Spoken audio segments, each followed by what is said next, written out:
ফেসবুকের লিঙ্কের ইউআরএল কীভাবে পরিবর্তন করতে হয় আজকের এই ভিডিওতে সম্পূর্ণ প্রসেস আমি আপনাদেরকে দেখিয়ে দিব। প্রথমে চলে যাবেন আপনাদের অফিসিয়াল যে ফেসবুক অ্যাপটি রয়েছে সেখানে। এখানে চলে আসার পর উপরে দেখতে পাচ্ছেন একপাশে কিন্তু 3 ডট আইকন রয়েছে। এখানে ক্লিক করে দিবেন। এখানে ক্লিক করে দেওয়ার পরে উপরে দেখতে পাচ্ছেন সেটিংয়ের কিন্তু আইকনটা রয়েছে এখানে, এটাতে ক্লিক করে দিব।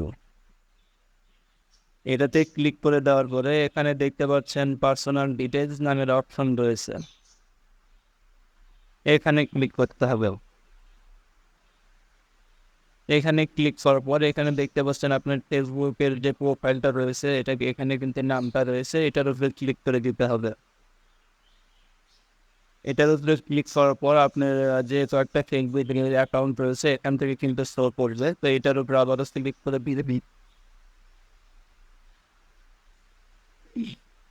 এটার উপরে ক্লিক করে দেওয়ার পরে এখানে দেখতে পাচ্ছেন ইউজার নেম লেখা রয়েছে কিন্তু এখানে ক্লিক করতে হবে। এখানে ক্লিক করার পর এখানে কিন্তু দেখতে পাচ্ছেন ইউজার নেম কিন্তু লেখা রয়েছে এখানে পাশে, এখানে কিন্তু ইউজার নেমটা কিন্তু লিখে দিতে হবে।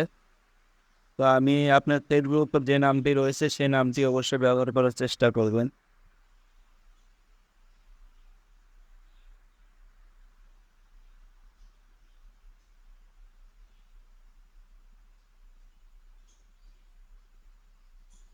দেখতে পাচ্ছেন এখানে কিন্তু অল্প কিছু সংখ্যা বসিয়ে দিতে হবে।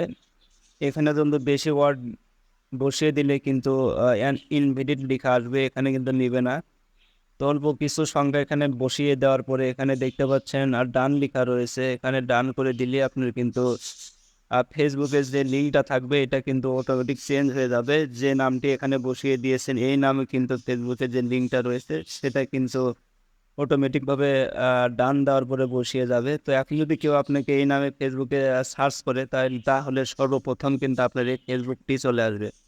তো ভিডিওটা যদি আপনাদের ভালো লাগে অবশ্যই আমার ফেসবুক পেজটিকে ফলো করবেন এবং যারা আমার ইউটিউব থেকে দেখছেন অবশ্যই সাবস্ক্রাইব করে সাথে থাকবেন। ধন্যবাদ সবাইকে।